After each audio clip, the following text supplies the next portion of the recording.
Hello नमस्कार साथियों। देखिए इस क्लास में हम राजस्थान की पशु परिचय एग्ज़ाम के लिए कुछ महत्वपूर्ण प्रश्न कर रहे हैं और ये प्रश्न अब तक जो पशु परिचय एग्ज़ाम के पेपर्स हुए हैं उनमें बार बार पूछे जाने वाले प्रश्न हैं। तो आगे आने वाले एग्ज़ाम के अंदर आपको इन प्रश्नों में से बहुत से प्रश्न देखने को मिल जाएंगे, तो एक भी प्रश्न मिस मत करिएगा। और अगर आप चैनल पर नए हैं तो चैनल को सब्सक्राइब ज़रूर कर लीजिएगा। तो दोस्तों अब तक हम इस पेपर की श्रृंखला में 70 क्वेश्चन इस पेपर के पूर्व की क्लासेस में कर चुके हैं और इस क्लास में हम क्वेश्चन नंबर 71 से शुरू कर रहे हैं। तो सभी प्रश्न बहुत ही महत्वपूर्ण हैं। अगर आपको इन प्रश्नों का आंसर पहले से आता है तो साथ ही साथ कमेंट ज़रूर करते रहिएगा। तो आज का अपना क्वेश्चन नंबर 71 है, स्तनधारियों की तुलना में पक्षियों को कम पानी की आवश्यकता होती है क्योंकि प्रोटीन चयापचय का अंतिम उत्पाद है। तो देखिए यहाँ पर रिक्त स्थान के यहाँ पर कौन सा ऑप्शन सही होगा, तो इसके ऑप्शन है option 1 ammonia, option 2 urea, uric अम्ल, नाइट्रोजन गैस। तो देखिए इन चारों ऑप्शन में से इस प्रश्न का जो सही आंसर है, यह सही आंसर हो जाएगा स्तनधारियों की तुलना में पक्षियों को कम पानी की आवश्यकता होती है क्योंकि यूरिक अम्ल प्रोटीन में चयापचय का अंतिम उत्पाद है। ठीक है, तो इस प्रश्न का ऑप्शन 3 बिल्कुल सही आंसर हो जाएगा। देखिए इस चैनल पर आपको पशु परिचर एग्ज़ाम और राजस्थान की जो बीएसटीसी, पीटीटी और LDC, high court, Rajasthan police constable, इन सभी प्रतियोगी परीक्षाओं की तैयारी आपको इस चैनल पर संपूर्ण तैयारी करवाई जाएगी। तो अगर आप चैनल पर नए हैं तो चैनल को सब्सक्राइब ज़रूर कर लीजिएगा। ठीक है, तो देखिए नेक्स्ट क्वेश्चन, क्वेश्चन नंबर 72। तो देखिए क्वेश्चन नंबर 72 आपके सामने है, सूखी घास में से अधिक नमी नहीं होनी चाहिए ताकि इसे किण किण्वन और दहन के जोखिम के बिना सुरक्षित रूप से संग्रहित किया जा सके। तो देखिए सूखी घास में कितने प्रतिशत से अधिक नमी नहीं होनी चाहिए, तो इसके ऑप्शन है ऑप्शन 1 25 से 27%, ऑप्शन 2 35%, ऑप्शन 3 12 से 14%, ऑप्शन 4 है 18%। तो इन चार ऑप्शन में से सूखी घास में 12 से 14% के अधिक नमी नहीं होनी चाहिए जिससे किण्वन और दहन के जोखिम बिना सुरक्षित रूप से इसे संग्रहित किया जा सके। तो देखिए नेक्स्ट क्वेश्चन आपके सामने है, क्वेश्चन नंबर 73। हड्डियों में कैल्शियम और फास्फोरस के अनुपात में होता है। तो देखिए हड्डियों में कैल्शियम और फास्फोरस किस अनुपात में होता है, तो इसके ऑप्शन हैं ऑप्शन 1 1:2, ऑप्शन 2 2:1, ऑप्शन 3 2:3, ऑप्शन 4 3:4। तो देखिए इन चारों ऑप्शन में से इस प्रश्न का जो सही आंसर है, यह सही आंसर हो जाएगा हड्डियों में कैल्शियम और फास्फोरस 2:1 के अनुपात में होता है। ठीक है, तो इस प्रश्न का ऑप्शन 2 बिल्कुल करेक्ट आंसर हो जाएगा। तो देखिए नेक्स्ट क्वेश्चन, क्वेश्चन नंबर 74, बहुत ही शानदार प्रश्न। रक्तस्राव रोग या विलंबित रक्त जमाव किस विटामिन की कमी के कारण हो सकता है। तो देखिए बहुत ही शानदार प्रश्न पूछा गया है कि रक्तस्राव रोग या विलंबित रक्त जमाव किस विटामिन की कमी के कारण हो सकता है। ऑप्शन 2 विटामिन B2, ऑप्शन 3 है विटामिन के, ऑप्शन डी है विटामिन डी। तो देखिए इन चारों ऑप्शन में से रक्तस्राव रोग या विलंबित रक्त जमाव किस विटामिन की कमी के कारण हो सकता है, तो इसका सही आंसर हो जाएगा ऑप्शन सी, विटामिन के कमी के कारण हो सकता है। ठीक है, तो इस प्रश्न का ऑप्शन 3 बिल्कुल करेक्ट आंसर हो जाएगा। तो देखिए नेक्स्ट क्वेश्चन, क्वेश्चन नंबर 75, बहुत ही शानदार प्रश्न। अगर आपको इन प्रश्नों का आंसर पहले से आता है तो साथ ही साथ कमेंट ज़रूर करते रहिएगा।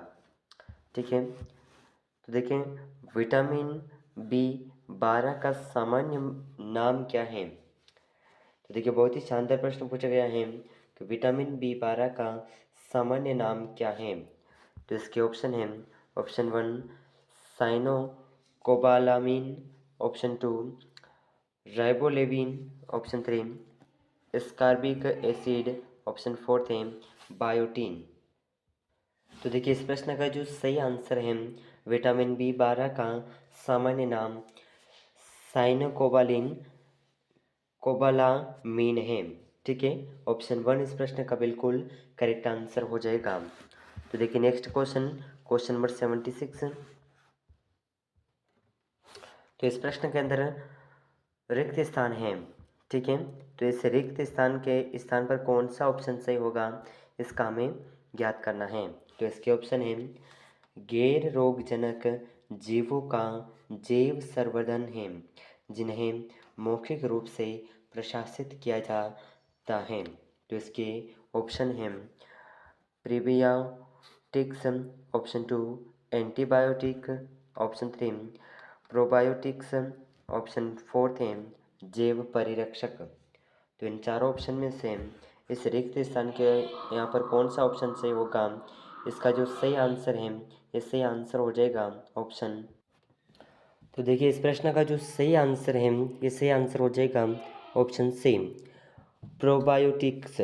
ठीक है, प्रोबायोटिक्स गैर रोगजनक जीवों का जैव संवर्धन है जिन्हें मौखिक रूप से प्रशासित किया जाता है। ठीक है, तो इस रिक्त स्थान के यहाँ पर आएगा ऑप्शन सी। तो नेक्स्ट क्वेश्चन, क्वेश्चन नंबर 77, बहुत ही शानदार प्रश्न है। ठीक है, तो इसे आप ज़रूर याद रखिएगा। अब तक ये जो पेपर कर रहे हैं हम, ये पेपर पिछले वर्ष 2022 में जो पशु परिचर्यक का एग्ज़ाम हुआ था, उस एग्ज़ाम के अंदर ये प्रश्न पूछे गए थे। तो दोस्तों ये बहुत ही महत्वपूर्ण मॉडल पेपर है, तो आप इसे ज़रूर याद रखिएगा। अगर आपको इस पेपर की पीडीएफ चाहिए तो आप डिस्क्रिप्शन में व्हाट्सएप ग्रुप का लिंक है, वहाँ से ज्वाइन कर लीजिएगा, हम आपको वहाँ पर पीडीएफ सेंड कर देंगे। ठीक है, तो देखिए नेक्स्ट क्वेश्चन आपके सामने है, क्वेश्चन नंबर 77। हड्डियों के वर्गीकरण के अनुसार जानुफलक पटेला को निम्नलिखित में से किस वर्ग में वर्गीकृत किया गया है? यहाँ पर वर्ग के नाम हैं, ऑप्शन 1 चपटी हड्डियाँ, ऑप्शन 2 वातिल हड्डियाँ, ऑप्शन 3 अतरंगी हड्डियाँ, ऑप्शन 4 थे सिस्मॉइड हड्डियाँ। तो इन चारों ऑप्शन में से इस प्रश्न का जो सही आंसर है, यह सही आंसर हो जाएगा सिस्मॉइड हड्डियाँ।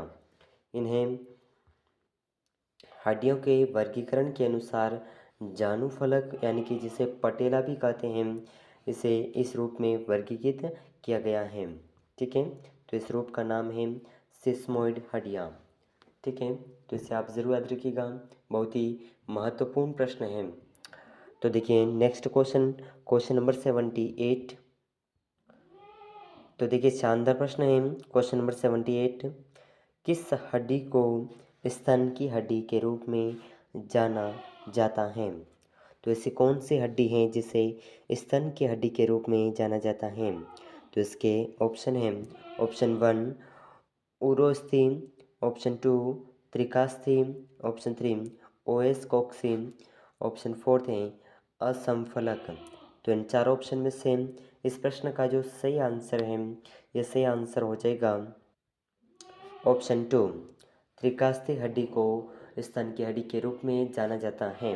ठीक है, तो देखिए नेक्स्ट क्वेश्चन, क्वेश्चन नंबर 79।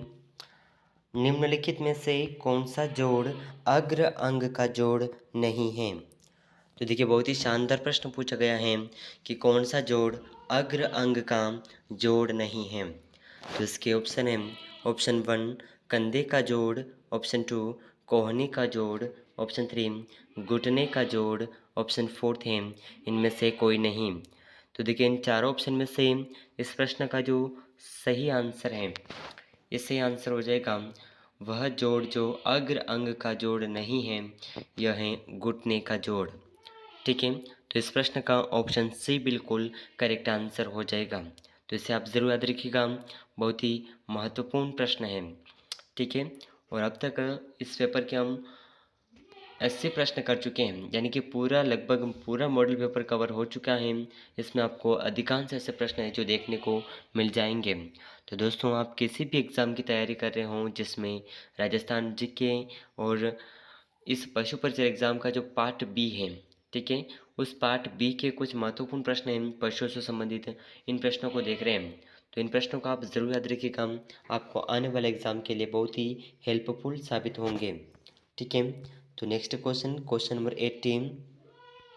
चलिए, तो देखिए बहुत ही शानदार प्रश्न आपके सामने है। क्वेश्चन नंबर 18, ठीक है।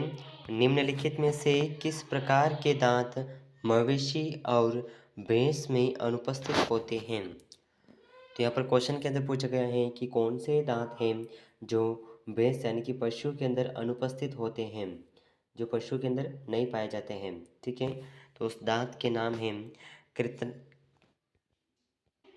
कृंतक, ऑप्शन 2 रदनक, ऑप्शन 3 अग्रचर्वणक, ऑप्शन डी है चर्वणक। ठीक है, तो इन चारों ऑप्शन में से इस प्रश्न का जो सही आंसर है, ये सही आंसर हो जाएगा वह दांत जो पशुओं में या फिर भैंस में अनुपस्थित रहते हैं, यह दांत हैं रदनक दांत। ठीक है, तो इस प्रश्न का ऑप्शन 2 बिल्कुल करेक्ट आंसर हो जाएगा। तो दोस्तों, आज के इस क्लास में हमने लगभग इस पेपर के 18 क्वेश्चन किए हैं, 80 प्रश्न किए हैं। इन सभी प्रश्नों में से आपके कितने प्रश्न सही हुए हैं कमेंट में ज़रूर बताइएगा। और अगर आप चैनल पर नए हैं तो चैनल को सब्सक्राइब ज़रूर कर लीजिएगा।